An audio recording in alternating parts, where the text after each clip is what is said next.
Welcome back, everybody, to the X Factor podcast. We're not stars. We're not superstars. We are X Factors. We're changing the game. Fred Weisner, Troy Coomer, Kayla Wilson, Sports Talk. We're back, boys. How we doing? You know, best I can be. How you doing, Caleb? Couldn't have said it better myself. Yeah, man, it's a great week. It's a great weekend coming up. There's going to be snow on the ground more than likely wherever you're at. If you're in Kentucky, there's going to be snow on the ground. There's going to be Super Bowl weekend. There's going to be sports on all weekend. Can't wait. Super excited. Super Bowl 55. Baby Goat versus the Goat. Can't wait. Quick side note before we get into all the Super Bowl talk, there are 4 legendary quarterbacks: Steve Young, Dan Marino, John Elway, and Joe Montana, that were all elected into the Football Hall of Fame at age 43. And you know what Tom Brady's doing at the age of 43? Starting in a Super Bowl. It just proves Tom Brady is the greatest thing we've seen in the quarterback position in football. So I just wanted to give him God's gift of football fame. yeah, God's gift to a quarterback position. I just had to throw that out there because that's an unbelievable stat. Had to give him his praise for being 43 and starting. But of course, we got the Chiefs on the road to play the home team, the Buccaneers, in the Super Bowl. Fred, you've called this matchup from day one. Day one. The Chiefs come in, one of the hottest teams in the NFL. The Bucs come in, hottest team in the NFL. To get to the Super Bowl, you got to be hot. And they actually played in the regular season. Their last matchup, the Chiefs won by 3. And it's that when Tyreek Hill had the first quarter of a lifetime. He had like 203 yards receiving, 3 touchdowns. It was unbelievable. But Tom Brady wasn't bad himself. He threw for 345 yards, 3 touchdowns, but he did have 2 interceptions. And Patrick Mahomes was Patty. He had 462 yards, 3 touchdowns, no interceptions. Was just unbelievable. And something that I kind of wanted to key on was the Buccaneers only had 2 sacks in that game. So I found that very interesting. Fred, what are your initial thoughts when you think about this Super Bowl matchup? Defense. Defense? You think it's going to come down to defense? I think it's gonna be The a 2 hottest teams in the NFL when it comes to offense, with the 2 greatest quarterbacks in the league. You think it's going to come down to defense? Yep, I do think so. I think the Buccaneers defense is better, man. I just think they got more weapons, defense is tough. more playmakers. I think. I mean, you got Levante David. Is he still playing? Yeah, you got it, right? They got Levante David, Devin White, Vita Vea, Ndamukong Suh, Jason Shaq Barrett, Mike Edwards, Kentucky proud, baby. Come on, BBN stamp all the way up. Again, a big inactive for the Chiefs is Eric Fisher. Went down with that Achilles injury. Their tackle, that's huge. I think they get the Patty often. Yeah, and the guy that they're starting at left tackle, I don't know his name off the top of my head. He played in a Super Bowl, and he played against Von Miller. And you know what Von Miller did? He had like 2 strip sacks. He absolutely tore up this. Did he play for the Panthers? Yeah, he did. Yeah, and Cam did not have a good day. Yeah, so it's a very interesting thing. But something I wanted to do that would kind of be fun leading up to our prediction of the Super Bowl would be a quick fire question game where I'm going to give these boys a little thing where receiving yards. Which player will have the more receiving yards, and just kind of a little game to have a little fun here. We'll go over the results next week, where obviously we kind of celebrate whoever wins the Super Bowl. So you boys ready? Yes, sir. All right, so Caleb, more receiving yards, Mike Evans or Tyreek Hill? Tyreek Hill. Dude's a beast. I'm going with Tyreek Hill. Fred? Mike Evans. Ooh. He goes for 200. I read something today where people were predicting Tyreek Hill as the Super Bowl MVP. Not happening. I don't know if I believe all that, but I would if that people have that much confidence in him, I say he goes pretty big. He's in a snuggie. Tyreek Hill is unbelievable. So him and Travis Kelce are unbelievable. But let's hop right over. I'm going to go with Mike Evans as well. And more rushing yards, Clyde Edwards-Helaire, Ronald Jones, or Leonard Fournette? Fred, go first. Ronald Jones. That's my Super Bowl MVP. So yeah, you got to go with him. Wait, who'd you say? He said Ronald Jones. I was gonna go there too. I'm gonna go Leonard Fournette. I don't think he's been getting more snaps. Playoff Lenny is a real thing, and he's selling merch. Good. So playoff Leonard Fournette, man. Go copy some merch. Hey, just think about in the past what Tom Brady's done with the second string running back in the Super Bowl, especially Deion Lewis, James White. Yeah. And the Chiefs last year. I mean, you could have argued that Damian Williams was going to be the Super Bowl MVP. Like, He played really honestly, well. he probably was. Like, if it wasn't for, Patrick Mahomes' fourth quarter. Like, if you look at just the whole game of work, Damian Williams should have won it. But that's obviously rabbit hole there. But Tom Brady, yes or no here? 2 or more interceptions. Caleb? He's had 2 interceptions the last, I think, 2 games. And last time he played the Chiefs, he had 2 interceptions. I'll go, yeah. Yes. Do you think he throws more than 2? No, No, 2. I would say 2 or more. I'd say 2. He doesn't throw a single one. Mm. He's perfect. I'm also going to go with no. I don't think he'll throw 2. Travis Kelce, over 115 receiving yards. Yes or no? Yes. No doubt. I think he leads all receivers for the Chiefs. Anyway. I think he has a better chance of winning MVP than anybody. I wanted to throw him in there for my MVP favorite. Now, he does have a tough matchup with Devin White. He's unguardable. I don't care who's out there. Him and Mahomes have such good chemistry too. It's. I'll say yes. You'll say yes. I don't see a world where he doesn't. Yeah, him and Tyreek Hill have had their way this postseason. Yeah. And Patrick Mahomes, 3 or more touchdown throws. Fred? No. Okay. I mean, I think there's more rushing touchdowns than passing. All right, Caleb? You said 3? 3 or more, yeah. I'll go no. I'm gonna say yes. I think Patty has a day. Tom Brady, over 250 passing yards. Yes or no? He has over 400. Yes. Jesus. Over 400? It's gonna be a defensive game, but 400. Why do you think it's gonna be a defensive game? I just got a gut feeling, man. You just have a feeling. You understand that the Chiefs go on runs where I don't care if you have the best defense ever out there. You can't guard them. It's simple. Like, it's unbelievable. I think it's gonna be a high scoring game. But I'll say Tom Brady. I'll say over, but I don't know about 400. I'm gonna go no. I just don't. That's a hot. I think he has a really good game. I just don't know if he goes over 250. And so finally, we're going to get into scores, our prediction of the score, our Super Bowl 55 winner, and our MVP if you want to do that. So I will give the floor to Fred. 27-24 Bucks. Ronald Jones is the MVP. I'll stick with it. Stick with your initial. So if you want to watch the episode back when I said Chiefs Buccaneers winner, go ahead for it. He did. Go for it. Caleb. And Jalen Brown's a surgeon.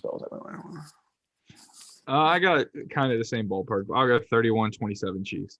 I really want to see it be a really good game the whole way, and then see a late drive the Giants back in what year was that? 2008. When they played the Pats in the Super Bowl. I really want to see a late drive like that to win the game, but I'll go Chiefs. David Tyree helmet catch. You just gonna rock Patty? What's that? I said, do you have an MVP pick? Give me. Oh man, that's tough. Give me Patty. Yeah, give me Patty. I think I really want to go with Kelce, but I don't know. And my real quick here, I think if the Buccaneers are going to win, I think they need 4 or more sacks. And I say that, and they also need to limit turnovers, because if Tom throws 2 turnovers like he did against Green Bay, he's not winning this game. He's not. He can't throw interception. All I'm saying is if he throws an interception, he'll lose. But those were on the receivers. Mike Evans gave up 2 picks. You can't. I don't care. You can't give up extra possessions to the Chiefs. I don't care whose fault it is. That ball, if you have the ball, you need to score, whether it be field goals or whether it be touchdowns. You have to score when you touch the ball against the Chiefs. I'm gonna go Chiefs 38-27. I think that their offense is just on an unbelievable pace, and they got so many weapons. It's really unbelievable, and I really want to go Travis Kelce Super Bowl MVP. So I'm gonna do it. I'm gonna go Kelce Super Bowl MVP. I think that he caps off an unbelievable season with a Super Bowl MVP. So Fred has 27-24 Buccaneers with Ronald Jones. He's on a hot winning streak right now of about 7 games, rolling into Super Bowl 55. So Buccaneers, go play for Fred. Keep this man perfect through the divisional. Wouldn't that be crazy?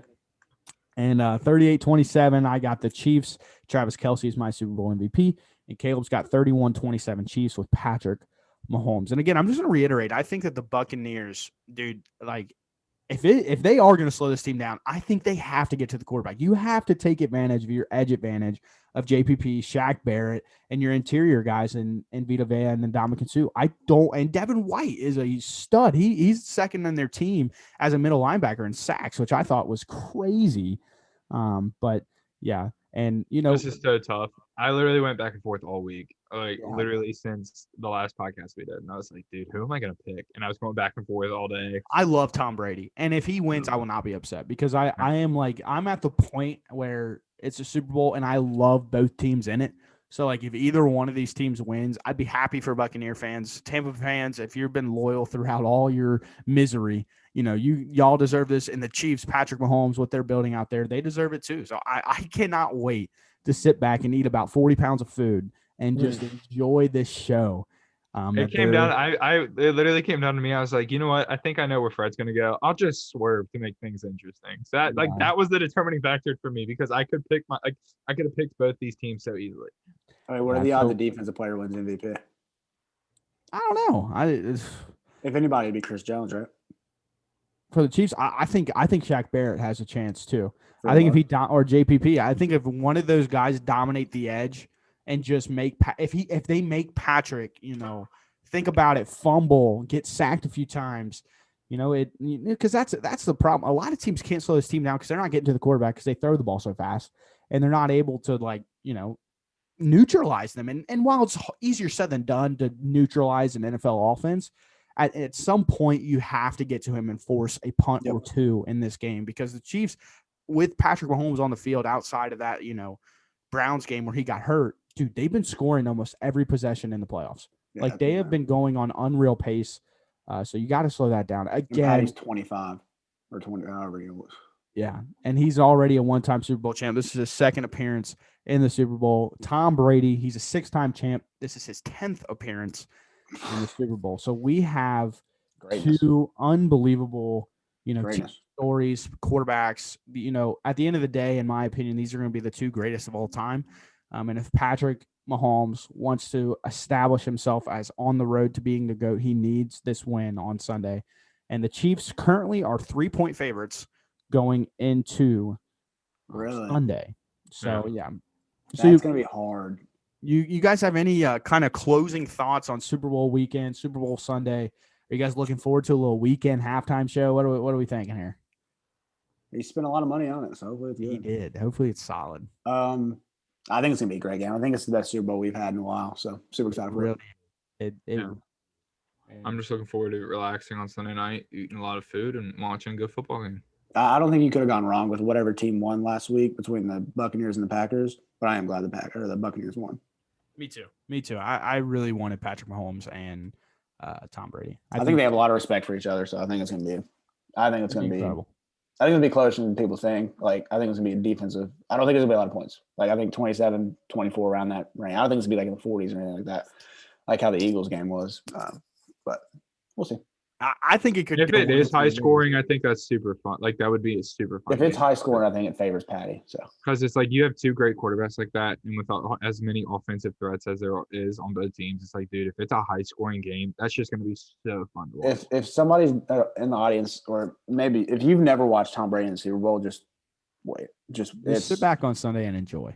It's like he has a honing device on his throws. Wherever he wants it, just boop. It's crazy. And it's actually kind of crazy. He has isolated from his family to do extra preparation for this. He's been staying up late hours of the night, doing extra film studies, extra work. And this man's 43 years old. They call him a system quarterback. He wants to prove them wrong. And I've kind of thought about it. Whenever a player is more so on their way out, whenever, a guy starts getting older, they kind of whenever me and Caleb did our Kobe video and he said, how did you know you were done? And he said, my mind can start drifting away from basketball. My mind can start drifting to other things. Tom Brady is so focused. He loves football. It's so unbelievable that he's at the stage in his career. He's been there now 10 times, and he has a chance to be a 7-time champ. out of 10 appearances. Like that is unbelievable. And yet he's still laser focused, laser sharp. And, where did I put his stats? He threw for 4,600 yards, over 40 touchdowns this year. It's like, what are we doing? Like this guy's unbelievable. So I just want to give him his praise for, not only, what he's doing now, but what he's going to do, because he ain't done. And that's what's awesome about it. Yeah. And so, He's got young weapons too. He Like, does. so He's got it made in Tampa. Thank God he's Good out of the defense. Patriots. He He made a probably got great another call. 10 years in him. You kidding me? I'd say 3. With But- them weapons? Not 5. I'd bet 5 any day. You think 48? He's still slanging that thing. I think he'll retire 48 with 8 That'd be championships. unreal. With 8 championships, probably 13 appearances. You kidding me? you kidding me? Kidding me? Y'all been hanging out with me too much. I know. But let's go ahead and let's transition to the NBA. And as always, we do the 3-question game with Fred, and now we've added Caleb. So now we're doing a 3-question game with Fred and Caleb. And so I'm really excited for this week. We got 2 or 3 really good questions here. And the first one, are the Milwaukee Bucks still missing a piece to get them over the hump? And if so, do you guys kind of have a piece in mind that they should go after and target? And Fred, you can take the floor, man. I don't think they need anybody. Don't. I don't think they can get over the hump. I don't think adding somebody would get them over the hump, because I don't think they know who to add, or I don't even know what could happen for that team to get over the hump. Because if you add anybody else, I think Giannis becomes worse, if that makes sense. Yeah, I mean, I was looking at him, and Who would that you bot have? do what? Like, I don't even know. You have More you of a have- I got physical it. big, more of a I got a physical name in big. but it would clog the like. It just his game is so hard to Yeah, play around. It is hard to play. That's why it That's why Chris is Middleton's really the best difficult. player, and it's. I don't know. I think Chris Middleton. I don't know. If I'm Chris Middleton, I'm getting out. I mean, it's just it is insane because they've gained. You look at who they've gained this offseason. They got gained someone Drew better. Holiday. They traded 5 first-round picks for him. They gained DJ Augustine through free agency. I love DJ Good. Augustine. Very tough scorer. Dude, off the pass. I think he's He's so underrated. Like, tough. he's I remember solid. Can't guard a soul, but he's very tough on the He offensive little end. guard you. Bobby Portis, who's looked extremely solid, So good. especially He's on the good 2 year, for them. $7.5 million deal they gave him. Dante Brandon DiVincenzo Forbes, who is also a nice little shooter. Sure. Torrey Craig, who I Sure. think Fred don't you really like Torrey Craig? Or am I correct? He fights his tail off. I was about to say, whenever that trade, me and you he's a talked, sick and gang. you love Torrey Craig. He's part of Sick Gang. Me, him, and Lou Dort. Yeah, and I mean, you look at what they lost, Hey, and you look at what they lost. They lost Wes Matthews, who is now Yeah. pretty much he don't play for the Lakers right now.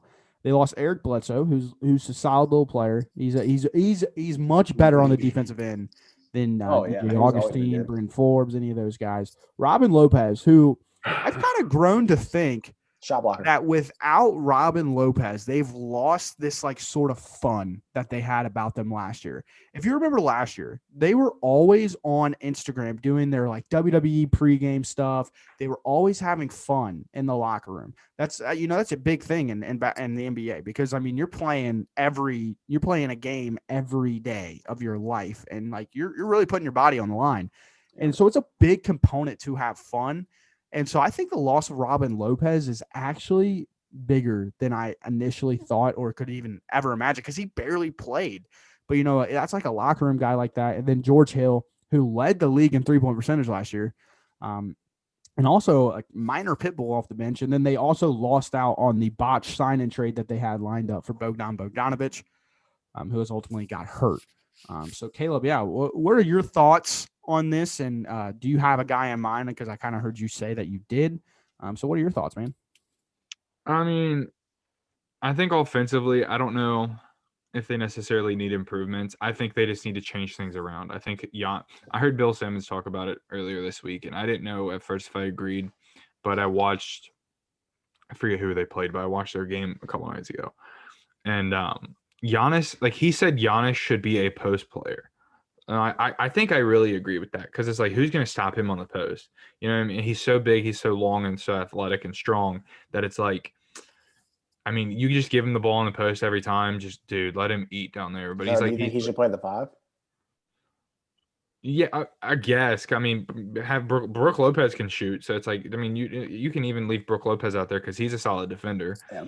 But it's like they need to transition their offense a little bit. But I think defensively, if you look at their last 5 games, they played 3 of their games. They gave up 20 or more threes in 3 games. And so it's like that's a big factor. And when the offseason or when the postseason comes around, you need defense to be able to make it far. And if teams are shooting that well against you, and it's one thing to say like, okay, they had a good night that night or they were hot that night, but if you're giving up 20 or more threes to 3 different teams, I think that focuses on your defense.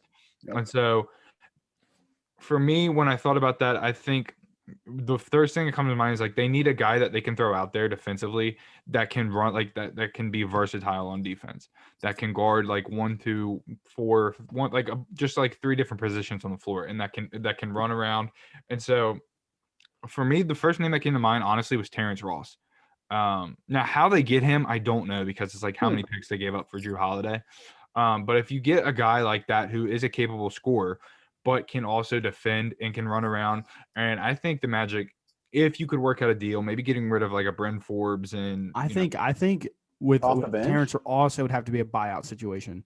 So Yeah, I'm pretty sure he's okay. making right around $13 million, and I don't think the Bucks have enough contract flexibility, like off the top of my Yeah. head, without moving like a Brooke Lopez or something like that. Yeah. So I think they would have Yeah, to. see, I didn't know how they would get him, but I think if they can somehow get a guy like that, that'll help them a lot. Because it's like, who would you rather trust on the floor, DiVincenzo or Terrence Ross? You know what I mean? When it comes down to it, Would you bring T. Ross off the bench?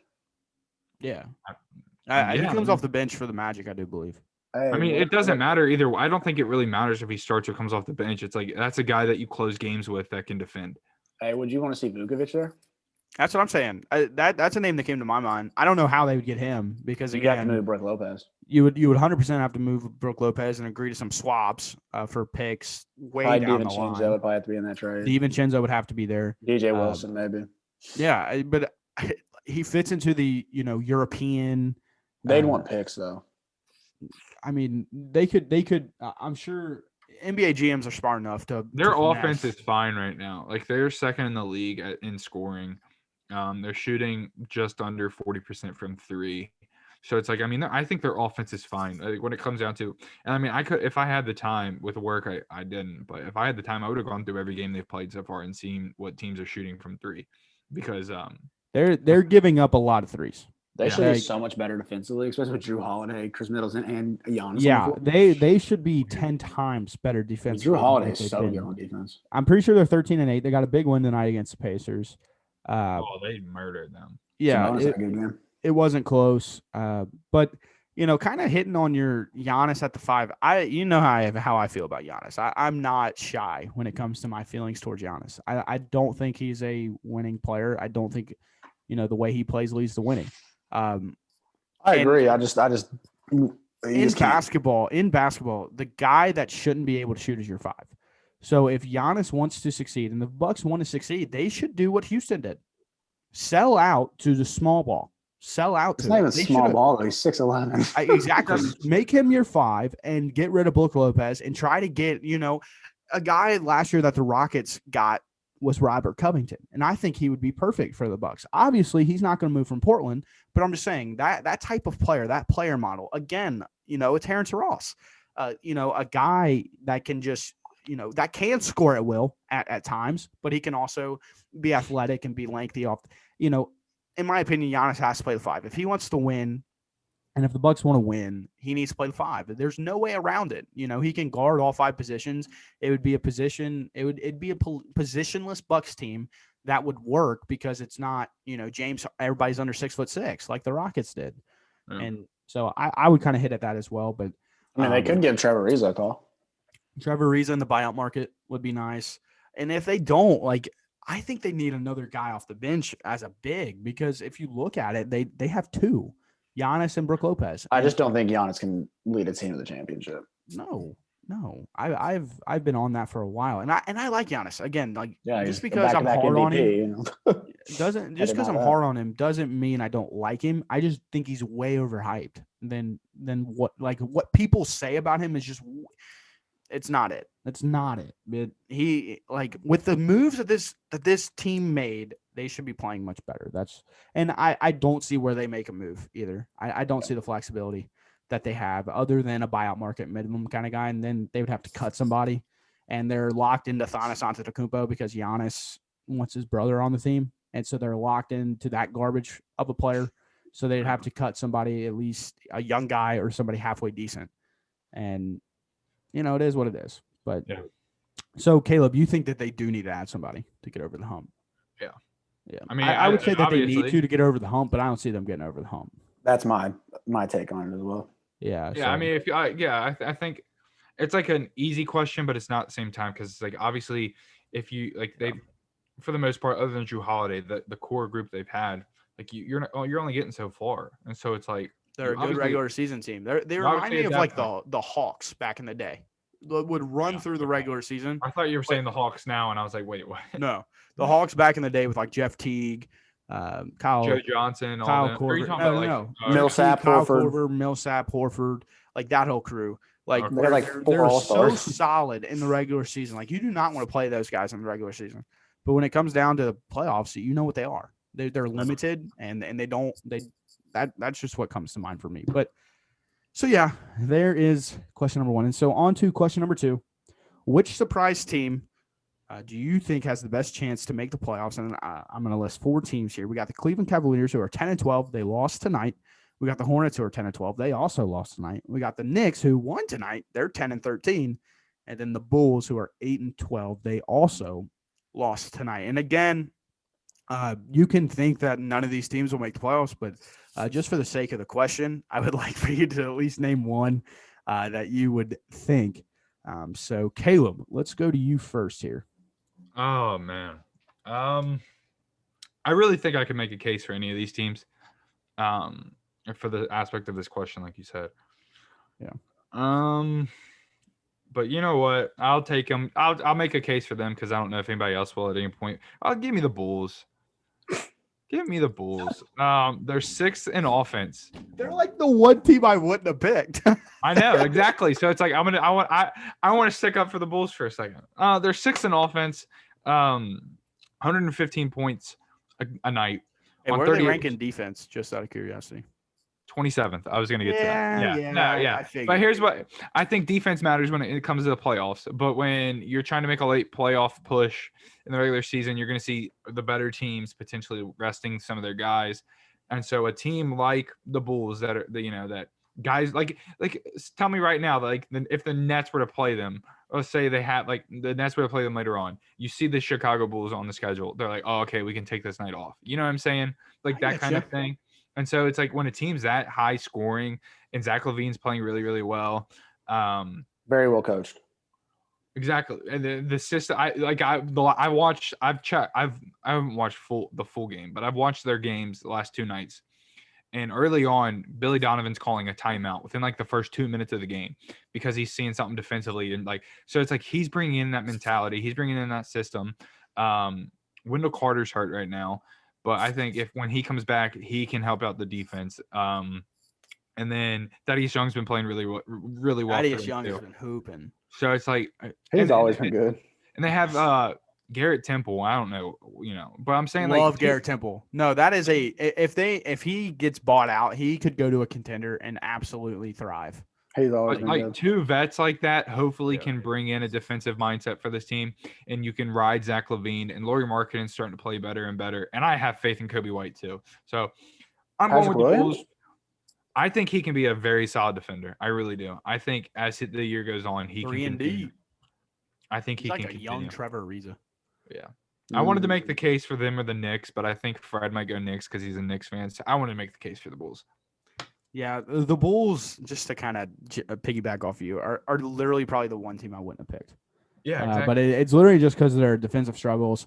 And, with that group, and obviously with the new culture and everything, things are changing. But they are used to kind of laying down and letting people walk all over them. Yeah. And so with a team like that, with a history that they have over the last few years, And Zach Levine, who's a rising star in the league, who eventually is going to get tired of losing because he's around the age where guys start being like, well, I've got my big paycheck. Now it's time for me to go win something that's worth more than the paycheck.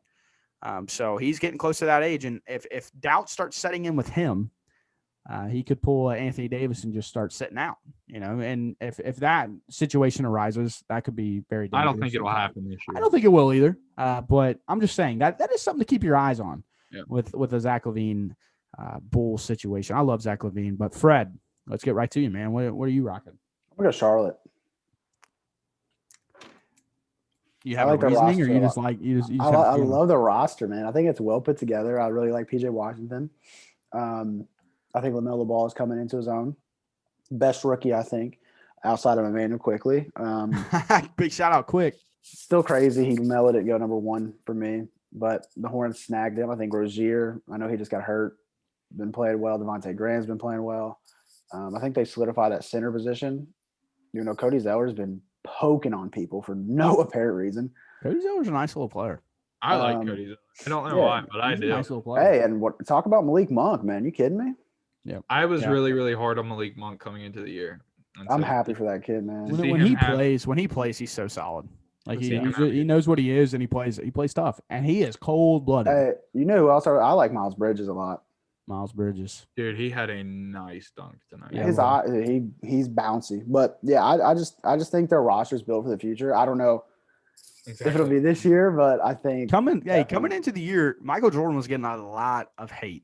For the roster. It's a well put together roster. I know. Man. And then now that they're playing, dude, LaMelo Ball. I didn't even mention Gordon Hayward. I know. He's an all-star. LaMelo Ball is already like must-see TV. Like anytime there's a Hornet game on the League Pass, I will at least click on that game for at least a little bit to try to catch LaMelo Ball moments because he'll make Charlotte cool. Like free agents will come. And their jerseys are sick. Like their jerseys are sick. Charlotte's a cool city too. Like it's not a big market like LA or Chicago. Chicago got big cities like that, but Charlotte's cool. Yeah, LaMelo Ball, man, just makes everything fun. He's easy to. He seems like such an easy to play with, smiles, fun guy, always laughing, always smiling. Like tonight, Joel Embiid was trying to dribble the clock out.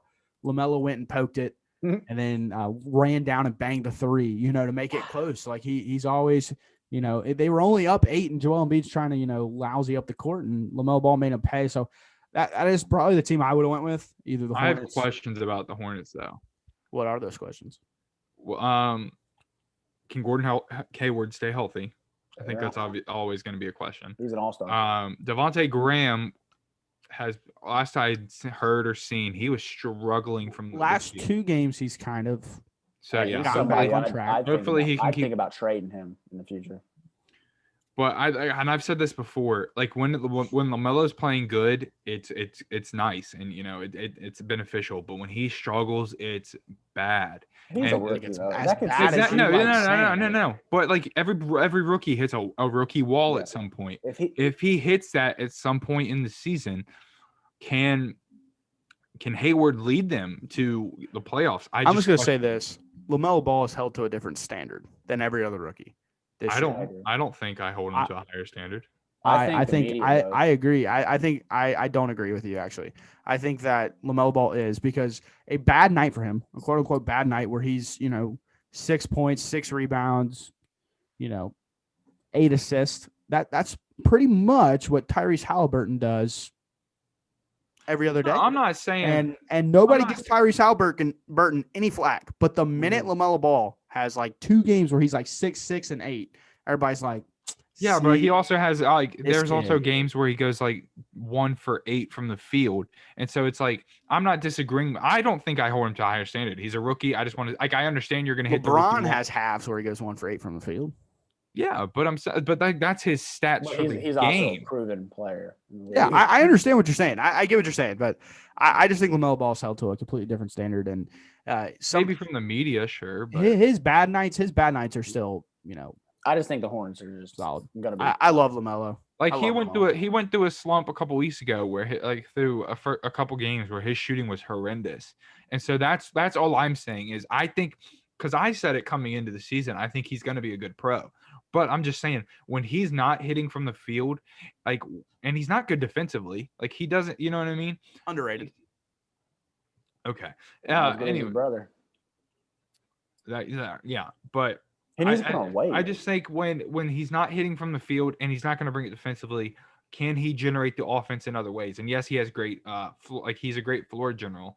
But if you have guys like Devontae Graham struggling, and like Cody and Caleb Martin coming off the bench, stuff like that, it's like, can that generate enough offense to lead? Because they're 22nd in offense right now. And so it's like, if they start struggling, like, who knows how bad it can dip? You know what I mean? What happens if Devontae Graham and Terry Rozier step it up and then start playing alongside Gordon I'm Hayward? just saying. And then it's yeah. I'm just We're having bringing a up different conversation. I'm just being devil's advocate here. You know, I what got you. Yeah. got LaMelo you. Ball develops a consistent jumper and puts weight on. He'll be all right. He'll be a. He needs to put on I weight. don't even want to. He'll be a top 5 point guard in the league eventually, and I love the kid. Are you guaranteeing that? I guarantee it. Guarantee. LaMelo's gonna be a top 5 point In guard how many years? Well, that's hard to say because we don't know who's gonna be in the league. in 3 years. Yeah. 2-3 years. He'll be a top 5 point guard. Okay. Write it down. Clip this moment, guys. We're gonna clip it. We're gonna put it in an album. It's happening. Top 5 point guard in 3 years. They said that about Lonzo too. So I didn't, but yeah. LaMelo Ball. If we even try comparing LaMelo Ball to Lonzo, I'm going to get up and walk out of here. I'm going to end this meeting. But no, LaMelo Ball is unbelievable. He's an unbelievable talent and best player in the draft. I don't think it's close. And it was not close. Sky's the limit. Sky's the limit for that kid.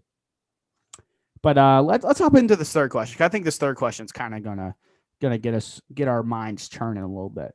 Are the Brooklyn Nets, the team that has currently been on a tear on the offensive end, are they the best offensive team we've ever seen in NBA history? And Fred, I'm going to give you the floor to start. And just real quick, I'm going to throw some stats at you. They are currently averaging 122 points per game. They have 117.9 offensive rating, which is second in the NBA, which kind of caught me off guard. Wait, what did you just say? I'm not sure. Say that again. 117.9 offensive rating, which is second in the NBA. Kevin Durant averages 30.8 points. Kyrie Irving averages 28.3. James Harden averages 24 points per game. Joe Harris, almost 15. Jeff Green, right at 9. And DeAndre Jordan, around 6.5. But since the Harden trade, I went in and I started calculating a little bit. They average 127 points per game since the Harden trade. And they've only had one game where a player hasn't scored 30. So since the Harden deal. So like they've been on an offensive tear since James Harden was acquired. And so Fred, I know you were high on the Brooklyn Nets coming into the year. And since there's been a lot of movement, they've made a lot of roster changes. But do you think just offensively, are they the best team we've ever seen? No, they are not. That is strange because in our group text, you were saying they were. So I was expecting. I think I read it wrong. I thought you meant like in the league, like right now. Okay. So who do you think is better? I think the Warriors team a couple years ago was better. Yeah. 2016-2017 Warriors. I have it right next to me because this is one of the teams I had marked down. Steph Curry, Klay Thompson, Kevin Durant, Draymond Green, Zaza Pachulia was their starting 5. Off the bench, they had Sean Livingston, Andre Iguodala, and JaVale McGee. But however, Steph averaged 25 points per game, Klay 22, Kevin Durant 25, Draymond Green 10, Andre Iguodala had 7, Zaza Pachulia and JaVale McGee actually averaged 6.1, and then Sean Livingston threw in 5 points. They averaged 115 points per game, 115.6 offensive rating, which was first in the league. The big difference, obviously, is that they had the second best defensive rating in the league, which is why they were the absolute. There's another big difference. We've seen, 2 weeks of Brooklyn? Yeah, but I think the proof is in the pudding when it comes to some of these teams. They are what they are. But yes, the 2016-2017 Warriors, we knew right away how great they were. And to me, they're the best team of all time. They're the best offensive team of all time. They're the best all-around team of all time. And another comparable team that I want to throw out there is the 95-96 Bulls. I was going to say the Lakers. Give them some love. What, the Showtime Lakers? Yeah, Magic, Kareem. Yeah, they had a couple years in there, but I had to give the Bulls the edge. You had the best player to ever walk the earth. Michael averaged 30. Scotty averaged 19. They had Jaylen Brown. Tony They Kukoc actually off the bench. did. Steve Kerr off the pine. They had Ron Harper, a great defensive guard. But yeah, they didn't average as many points, but it was a different league. That was a defensive league. It was a way different league, but their offensive rating was right up there with some of the best ever at 115.2. So, well, we decided we looked up that the Suns had the best. Suns and Mavericks with Steve Nash. That's system based though. That's so hard to and judge. that's kind of where the Nets are rolling. And their coach is Steve Nash, so that wouldn't make sense. They have Steve Nash and D'Antoni. And Amari Stoudemire. So yeah. Got the whole squad together. Caleb, let's chime you in here. What do you think? I think they have the potential to. Yeah, we haven't seen enough. That's When you have arguably two of the best scorers to ever play the game of basketball. I agree. And two of the best playmakers to ever play basketball. Kyrie and Harden. Playmakers for Kyrie? I would say so. I think his ability to. I mean, it's dribble or pass? Either or. Probably. I strongly disagree about Kyrie. Probably dribble more than anything, but I think his passing. I mean, he's probably. I'm not. I'm just saying. I mean, James Harden's leading the league in assists. James Harden. Don't even get me started. But I think when you have two of the best scorers, two of the best playmakers, and a system with Mike D'Antoni, Steve Nash, the potential is there to be just beautiful brand of basketball in the offensive end. And when you surround them with Joe Harris and guys like that, I think the potential is like we don't know how good they could be offensively. Now, defensively, I think it's like it is a problem. But like I watched some of the game yesterday. They played the Clippers and they were down by 13.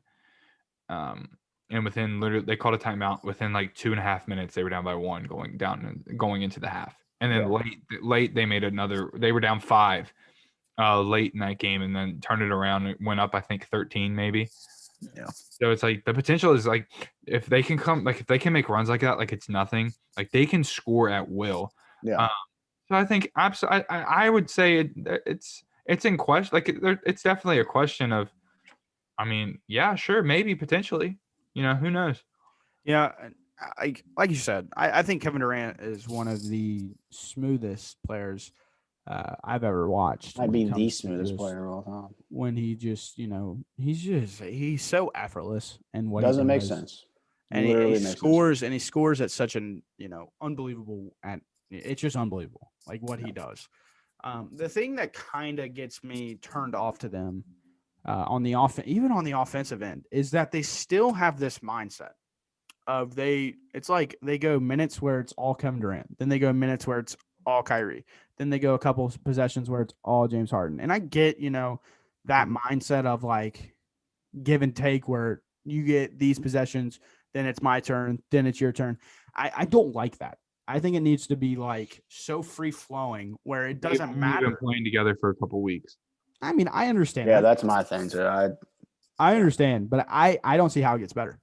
In my opinion, this is all my opinion. Again, they develop chemistry together. They learn how to play alongside each other at the best of their abilities. I think that is hog posh. When it comes down to NBA basketball, they play together all summer. But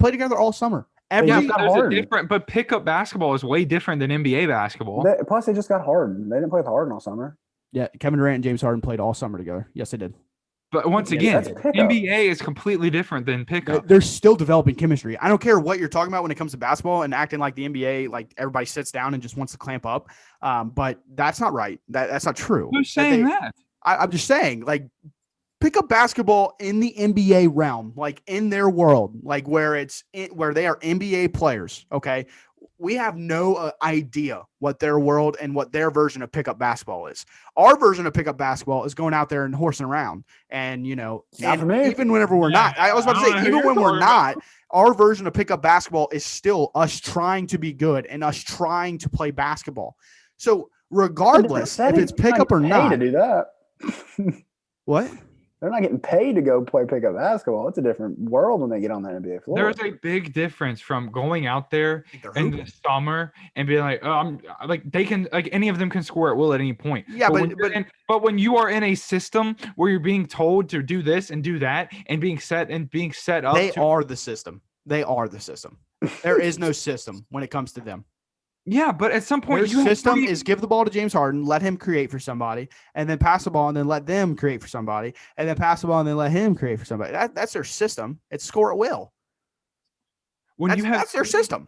When you have three of the greatest basketball minds to ever play the game of basketball. Who? Mines? I'm just saying, like, when you're that good and you obviously develop some kind of basketball mind. And when you're James Harden, who is probably the best isolation basketball player we've ever seen to set foot on this earth, and Kevin Durant, the best scorer, and Kyrie Irving, one of the most silkiest players ever. When you have those three guys, they are going to learn. They're going to develop alongside of each other. Okay. This has only been 2 weeks. Yes, I understand the offense is, Kevin Durant, you go do your thing. Okay, Kyrie Irving, now you go do your thing. Listen. James Harden, like the first couple of games, James Harden was sitting around waiting. Like He we've wasn't never even seen trying. Harden. Yeah, I don't even what know if he about was with playing. Wade, Bosch, and Braun? It took them a while.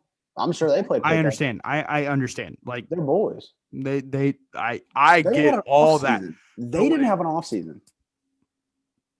Individual work. Okay. I'm not even getting into that aspect. I'm getting into like when it comes to just going out there and playing together, a lot of it is the off-court relationships. Like we saw instantaneously last year, LeBron and Anthony Davis look like they've been playing together their whole life. You know, there's just certain matchup, like, and Paul George and Kawhi play great together. Like I've watched a lot of Clipper games this year, and I'm appalled at how well these two play together now. And again, they've had a whole year and they've struggled and they've lost and they've gone through all that. But that's not what I'm getting into. I'm getting into KD and Kyrie Irving have had. Okay, we act like this while they are a new duo in terms of being on the court. They had a whole season last season to grow together, be in film studies together, talk to each other. They had whole rehabs together where they were on the court. Those two have been around each other and been plotting this for 2 years. So, like, I think it's different once you finally lace them up and get out there. It's different for some people, And that's what separates. They probably thought Kyrie was going to be the primary ball handler the whole year. I'm just saying, I don't see, you know. Oh, I don't think they're going to be the best offensive team of all time. No, I think they could be. I understand what you're saying, No. but at some point it's like, yeah, they had a whole year, but Kevin Durant came off an Achilles injury, so he did not know what he was going to be like when he got out there on the court. I think he didn't even know. He didn't. I think he knew. No, dude, there's no way he could have known. That's Achilles injury. He didn't even I mean, know if he can be was gonna come confident back. all he wants, but like in the back of his mind, that thought is always there. So he's having to take it easy and ease his way into it. And so it's like, yeah, they had a whole year, but If this is easing his way into it. I hate to see what's not easing his way into it. No, he had a whole year though. He had over a year. He had like Yeah, 500 plus cool. days. Cool. Like Then he's I'm good. just saying, like everybody's acting like KD and Kyrie haven't been around each other for almost 2 years. well, We've Again, seen playing Kyrie's is different. I personality. understand what you guys are saying, but at the end of the day, when it comes down to it, like some things just work together, and you can tell from the jump. Like I don't care what you saw. Whenever you take yourself back to the Miami Big 3 days, everybody knew it was going to work. Everybody knew it. Like there was no doubt in anybody's mind. LeBron, Dwayne Wade, and Chris Bosh couldn't play together. No doubts. If I were to ask you right now, do you have doubts that these three could play together? What would you guys say? Yes. Yes. I would say yes. And Caleb?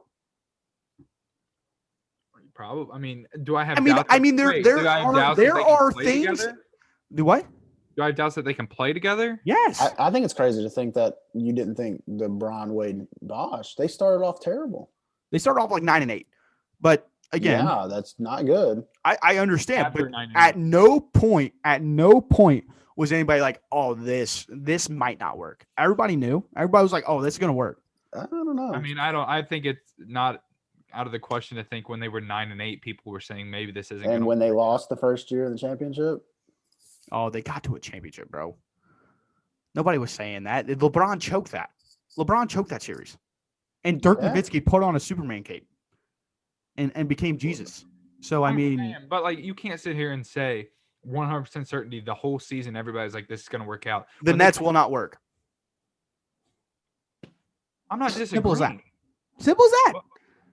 If Because they did, I've it would- watched enough if they NBA did, they're going to basketball. the chip. They're going to the And it's chip. just crazy because, 3 days ago, if I were to ask you this question, we would have this conversation after they just got They just gave 149 points to the Washington Wizards. If I would have asked this exact question, we probably would have been like, oh God, oh God. But then they beat the Clippers, and I saw Stephen A. Smith. He was bashing them after their loss to the Wizards. And he was like, yeah, there are key signs that we need to notice and that we need to take notes of. And, we need to be wary about this team. And then after their win against the Clippers, everybody's like, oh, this team's going to they're going to coast to the championship. It's like, in my life, I've told everybody that I've come in contact with, you cannot get high off emotions in life. You can't live off emotions in life because at the end of the day, the peak of some emotions, guess what? You're going to wake up the next morning and be right where you need to be. And it's just another day at the office. I'm not disagreeing with you, but it's like this question was the focus of their offense. And I think it won't work. Their offense won't work. I think it's crazy to say that this early. I've watched enough basketball. I have a feeling. Okay. I have a really good feeling this Brooklyn Nets team is going to be the biggest disappointment in NBA history. Mark it down. Yeah, but I think that's going to come down to their defense. I don't think they're losing the second round of the playoffs, and everybody's going to be like, "What is the issue?" And they're going to look at a guy with a huge beard and be like, "Huh? If we would have kept our original team the way that we had it, James Harden's style of basketball. I don't care who he is. I don't care who he is. He's not a winner. He can't produce winning. Everything he goes to fails. And I'm sorry to be that blatant about a player, but this dude he does not produce winning basketball. I love Kevin Durant. I love Kyrie Irving whenever he shows up to work every day because dude can ball. And I love Joe Harris. Love Joe Harris. One of the most underrated players in the NBA. Dude can absolutely hoop out of his mind. Just rated. They should have just kept their core. And obviously, Karis LeVert, who knows what would have happened if they would have kept their core because Karis LeVert could have, been out. But that's just my opinion. They're going to be a failure, biggest failure in NBA history. Mark it down. Clip this point. I'm having a lot of clip it moments, but they'll be the biggest failure in NBA history. And people in years will be like, what could have been? It's going to be one of the biggest what if moments in the NBA. What if these three guys would have worked? Like what could have happened? But I think I think there will be a clear answer. It'll be their defense. They can't guard me. Exactly. That's what I'm saying. I ain't played basketball. Come down to it. But this question was based on offense. And so when you're going to sit here and ask me if they're going to be one of the best offenses, if they're going to be the best offense ever, I think absolutely there's the potential to be. I think they have potential to be. But moving on. You have moving on. All right. What? You have James Harden. You have Kyrie. You have three of the best offensive basketball players we've ever seen. You can't sit here and say there's no potential. James Harden is one of the more. I don't even want to get into my James Harden rants. Okay, so we're gonna transition. Sorry about that. I had to get on my little rant there. Anytime we talk about the Nets, I love talking about the Nets just because they are so much fun to just dive into because they're a hot topic in the NBA. It gets everybody's mind off of the greatest player ever in LeBron James, and it just makes it so much more fun to dive into that team. So let's get right into the game of the week. Fred, you got any closing remarks on the little Nets talk? Anything? No. Do you think they'll be a failure or a success? Too early to tell. Okay. So let's go to the game of the week. It's on Tuesday, February 9th, and it is the Celtics on the road to play the Jazz. And I picked this game because, honestly, the week coming up in the NBA doesn't really have like a marquee matchup. But this one is very, very good. The Celtics, however, are struggling a little bit. I believe they're 11-8. Whereas the Jazz are 16-5. They have, a top 6 offense, a top 6 defense. Whereas the Celtics, this kind of surprised me. They have they're 10th in offensive rating, which I thought was crazy, and 10th in points, and 11th in defense. So they're really kind of just mediocre when it comes to offense and defense, which I thought they would be a lot better in the offensive bin.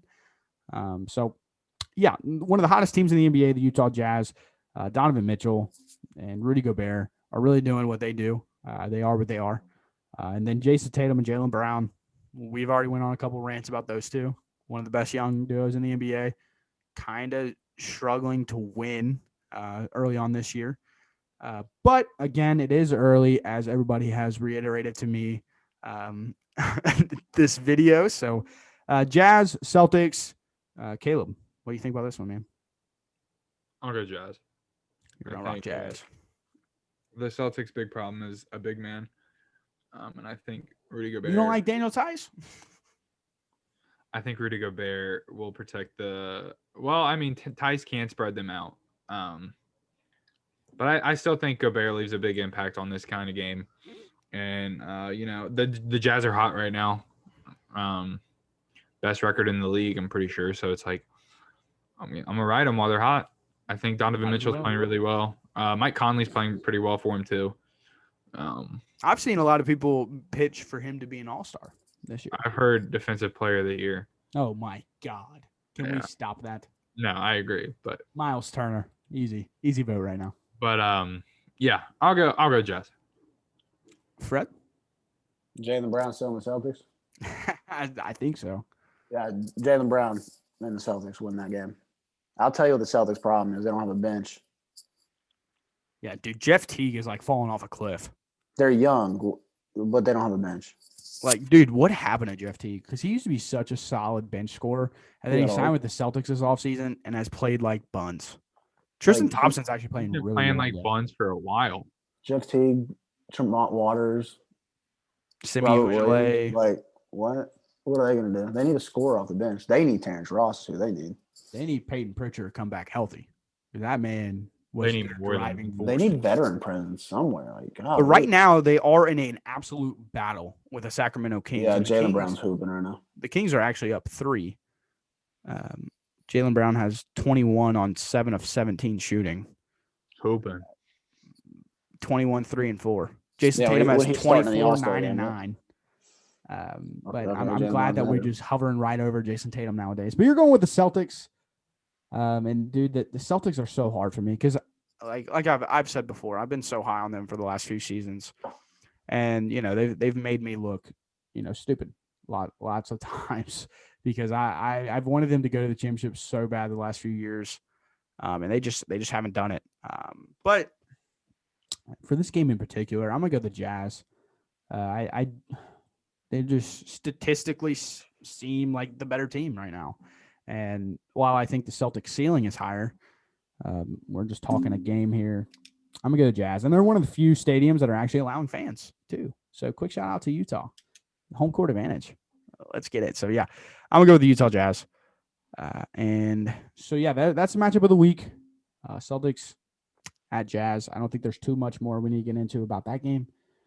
And probably next week we will dive into again our power rankings and maybe take a deeper dive into some standings because we're getting towards the quarter, almost halfway through the season, which is crazy to think.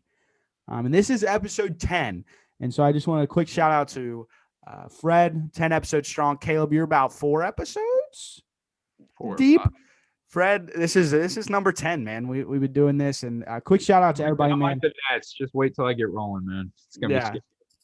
Yeah, and just quick shout out to everybody, man. We love what we're doing. All the love on the TikTok, and obviously we're hoping to do some big things on this YouTube channel, and just big things in general. So, quick shout out just to everybody. Appreciate the love, appreciate the support, and we hope everybody's staying safe, staying healthy during these pretty crazy times. So, Fred, Caleb, you guys got anything to say? Shout out to them bringing back NCAA football. Yes, sir. Just need some Yes, college sir. hoops back. Gonna have to get me a next gen console whenever those drops. I swear, if they come out with a college hoops, I would drop 150 for it. I would. I would for NCAA football. I would do insane things for that. But You don't Fred, have to. It's coming out. Fred, you got anything? I think I'm good, man. Appreciate all the love from everybody. Get us out of here, dog. As always, thank you all so much for tuning in to the X Factor Sports Talks, all the talks here in the X Factors. Remember, don't be a star, don't be a superstar, be an X Factor, change the game, be different. We'll see you guys next time. God bless. Peace out.